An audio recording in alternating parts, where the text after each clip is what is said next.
दोस्तों, way to learn में आप सभी का स्वागत है। आज हम लोग बात करते हैं गरीबी के बारे में। गरीबी का आज परिभाषा देखेंगे।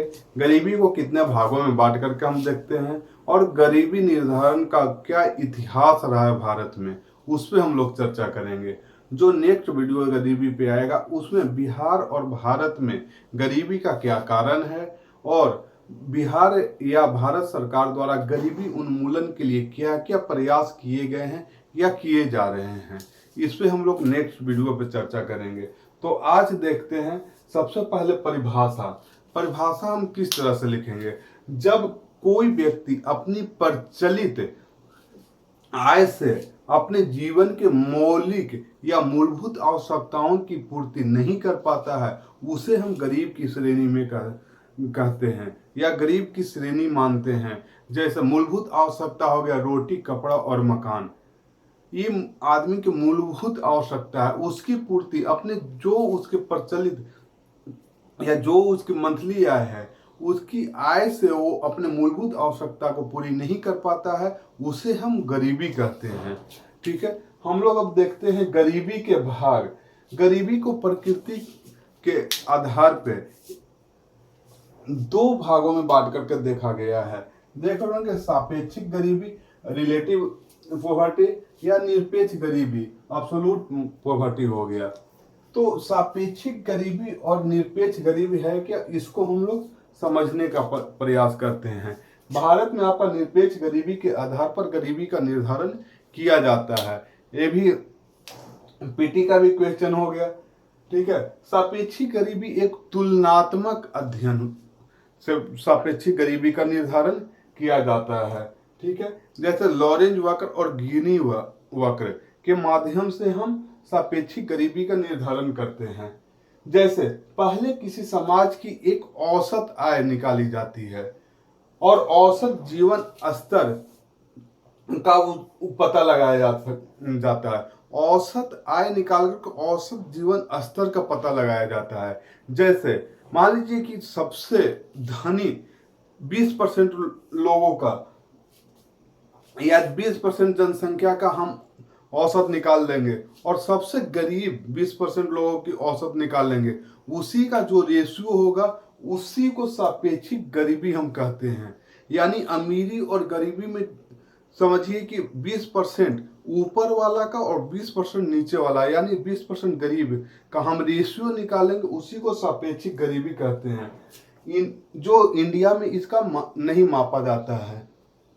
इंडिया में सापेक्षिक गरीबी 4.9% है, जबकि यूएसए में 8.4% है। साउथ अफ्रीका में 25.3% है। यानी आंकड़ा से भी हम देख सकते हैं कि यहाँ यानी इंडिया में, भारत में गरीबी और अमीरी की खाई बहुत ज़्यादा है। 4.9%, यानी बहुत ज़्यादा है यहाँ पे। वही साउथ अफ्रीका में देख रहे हो 25.3 है। तो ये हम लोग देख रहे हैं सापेक्षिक गरीबी। अब निरपेक्ष गरीबी हम लोग देखते हैं। इसका आकलन स्वतंत्र रूप से किया जाता है, जो भारत भी अपनाता है। ठीक है, इसका निर्धारण करते समय मनुष्य की पोषक आवश्यकताओं तथा अनिवार्यताओं के आधार पर आय एवं उपभोग व्यय के न्यूनतम स्तर को ज्ञात किया जाता है। ठीक है, आय एवं उपभोग जो व्यय है उसके न्यूनतम स्तर को ज्ञात किया जाता है। इसके अंतर्गत हम एक निश्चित मापदंड के आधार पर यह तय करते हैं कि कितने लोग इस मापदंड के नीचे हैं। एक तय निर्धारण करते हैं, उसी को हम गरीबी कहते हैं। जैसे आप देख रहे हो, भारत में निर्धनता की माप करने के लिए निरपेक्ष प्रतिमान का प्रयोग किया जाता है। पहले ही बतला चुके हैं, भारत में जो निर्धनता के निर्धारण होता है निरपेक्ष माप के आधार पर ही होता है। योजना आयोग आहार के आधार पर, यानी योजना आयोग आहार के आधार पर ही गरीबी का निर्धारण करता है। जो ग्रामीण क्षेत्र में योजना आयोग के अनुसार 2400 किलोग्राम, ठीक है, 2400 कैलोरी प्रतिदिन किसी भी ग्रामीण क्षेत्र में प्रति व्यक्ति को मिलना चाहिए। वहीं शहरी क्षेत्र में 2100 कैलोरी प्रतिदिन मिलना चाहिए किसी भी व्यक्ति को। उससे अगर इससे नीचे मिलता है तो उस व्यक्ति को हम निर्धन बोलते हैं। ठीक है, 2400 कैलोरी प्रतिदिन और 2100 कैलोरी प्रतिदिन के हिसाब से अगर कैलोरी नीचे मिलता है तो उस व्यक्ति को योजना आयोग निर्धन में की श्रेणी में गिनता है। ठीक है, अब हम लोग देखते हैं भारत में गरीबी निर्धारण का इतिहास क्या रहा है।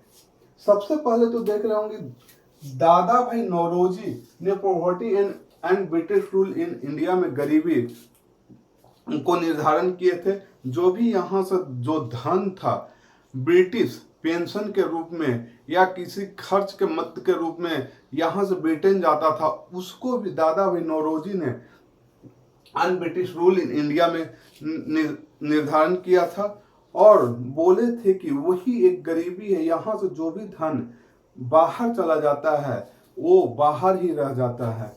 तो ये सबसे पहले दादा भाई नौरोजी पॉवर्टी का यानी गरीबी का निर्धारण में योगदान दिए थे। इसके बाद वाई के अलग समिति का गठन किया गया 1979 में। इसने पहली बार शहरी और ग्रामीण क्षेत्रों के लिए कैलोरी अलग अलग मात्रा में निर्धारित किया। पहली बार शहरी और ग्रामीण क्षेत्रों में कैलोरी अलग अलग निर्धारित करने वाला वाई के अलग समिति था, जो ग्रामीण क्षेत्र में 2400 कैलोरी प्रतिदिन निर्धारित किया, वहीं शहरी क्षेत्र में 2100 कैलोरी प्रतिदिन निर्धारित किया। इसके बाद लकड़वारा समिति बना 1989 में। ठीक है, 1993 में रिपोर्ट लकड़वारा समिति 1989 में बना और इसका रिपोर्ट 1993 या 1993 में रिपोर्ट आई। इसके अनुसार प्रत्येक राज्य प्रत्येक राज्य में मूल स्तर के आधार पर अलग अलग निर्धनता रेखा का निर्धारण किया गया। यानी प्रत्येक राज्य में मूल के निर्धारण में अलग अलग निर्धनता रेखा यानी राज्यों के स्तर पर निर्धनता रेखा का निर्धारण किया गया लकड़वारा समिति में। इसके बाद देख रहे हो सुरेश तेंदुलकर समिति बना 2004 में, जिसका रिपोर्ट 2009 में आया। इस समिति का रिपोर्ट आने के बाद बहुत ज्यादा चर्चा में भी रहा था उस समय। इसने गरीबी रेखा का निर्धारण उपभोग में लाए जा रहे खाद्यान्नों के अलावा, जो भी उपभोग में खाद्यान्न आ रहा है उसके अलावा 6 बुनियादी जरूरतों को इन्होंने सबमिट किया और 6 बुनियादी जरूरतों के आधार पर गरीबी रेखा का निर्धारण तेंदुलकर समिति ने किया। ठीक है, जैसे आप देख रहे होंगे बुनियादी आवश्यकताओं में शिक्षा, स्वास्थ्य, बुनियादी संरचना, स्वच्छ वातावरण, महिलाओं के काम तथा लाभ तक पहुंच के आधार पर भी इन्होंने गरीबी रेखा का निर्धारण किया तेंदुलकर समिति। शहरी एवं ग्रामीण दोनों के लिए एक ही उपभोग बास्केट का इन्होंने उपभोग बतलाया। एक ही उपभोग बास्केट इन्होंने शहरी और ग्रामीण क्षेत्र के लिए तेंदुलकर समिति ने बनाया। आगे देखेंगे हम लोग तेंदुलकर समिति के अनुसार गरीबी रेखा मासिक प्रति व्यक्ति उपभोग के रूप में व्यक्त की गई। यानी इसके अनुसार मासिक प्रति व्यक्ति उपभोग व्यय के रूप में व्यय की गई। आप देख रहे होंगे तेंदुलकर समिति ने 2004-05 और 2011-12 दोनों को बेस मान करके इन्होंने किया। 2004-05 के बेस के अनुसार शहरी क्षेत्र में जिनका इनकम 578.80 रुपया और ग्रामीण क्षेत्र में 446.68 रुपया, जिसका मासिक रुपया का उपभोग व्यय है वो गरीबी रेखा में नहीं काउंट आएगा। ठीक है, वहीं 2011-12 में 1000 रुपया और ग्रामीण क्षेत्र में 816 रुपया, जिसका मासिक रुपया प्रति उपभोग व्यय है। यानी जो व्यक्ति एक महीना में 1000 रुपया खर्च कर रहा है और ग्रामीण क्षेत्र में 816 रुपया खर्च कर रहा है, उसे गरीबी नहीं मानेंगे या उससे गरीब नहीं मानेंगे। एक तेंदुलकर समिति का रिपोर्ट बताता है। ठीक है, ये निकाला गया मासिक रुपया प्रति व्यक्ति उपभोग के आधार पर था। फिर देखेंगे हम शहरी क्षेत्र में 33 रुपया प्रतिदिन और ग्रामीण क्षेत्र में 27 रुपया प्रतिदिन निर्धारण किया गया। यानी शहरी क्षेत्र में जो 33 रुपये प्रतिदिन जिसका इनकम है और ग्रामीण क्षेत्र में 27 रुपये प्रति दिन इनकम है या उपभोग करने की क्षमता है, उसे हम गरीबी रेखा में निर्धारण नहीं करेंगे। ये तेंदुलकर समिति का रिपोर्ट है, जो 33 रुपया शहरी क्षेत्र में और 27 रुपया ग्रामीण क्षेत्र में, बहुत कम ही है। ठीक है, देख रहे होंगे शहरी क्षेत्र में क्या था, 2004-05 में 25.7% गरीब थे और ग्रामीण क्षेत्र में 41.8% को गरीबी के अंतर्गत घोषित किया गया। वहीं 2011-12 के आधार पर 13.7% लोग गरीब थे और ग्रामीण क्षेत्र में 25.7% गरीब थे। तो ये चीज आप देख रहे हैं 2011-12 के बेस पे तेंदुलकर समिति के अनुसार शहरी क्षेत्र में 13.7% गरीब और ग्रामीण क्षेत्र में 25.7% लोग गरीबी क्षेत्र के नीचे आ गए। ठीक है, और संपूर्ण भारत में 2005 के बेस के अनुसार 37.2% गरीबी रेखा के नीचे आ गए। वहीं 2011-12 में 21.9% गरीबी रेखा के नीचे माना गया। ये तेंदुलकर समिति के रिपोर्ट के अनुसार हुआ। संपूर्ण भारत में 2011-12 के आधार पर 21.9%। ठीक है, वहीं बिहार में देखिएगा तो 2004-05 में गरीबी रेखा से नीचे 54.5% थे। वहीं 2009-10 में 53.5% थे। 2011-12 में देखिएगा बिहार में 33.74% गरीबी रेखा के नीचे थे, जो आप देखिएगा 2 साल में बहुत ज्यादा कमी गरीबी रेखा में आई है। ठीक है, 20% की कमी आई है। तो ये चीज देखेंगे कि बिहार और इंडिया का कंपैरिजन हम देख लें। फिर आपका सी रंगराजन समिति का गठन 2012 में हुआ, जिनका रिपोर्ट 2014 में सी रंगराजन समिति का रिपोर्ट आया। सी रंगराजन समिति का गठन करने का उस समय यूपीए सरकार थी। मेन गठन करने का तेंदुलकर समिति के रिपोर्ट पे विवाद के कारण हुआ। इनका गठन हुआ 2014 में और रिपोर्ट आई 2014 में। आकलन को यानी तेंदुलकर समिति का जो भी आकलन था उसको खारिज कर दिया सी रंगराजन समिति ने। ये गरीबी रेखा का निर्धारण पोषक तत्व के आधार पर किया।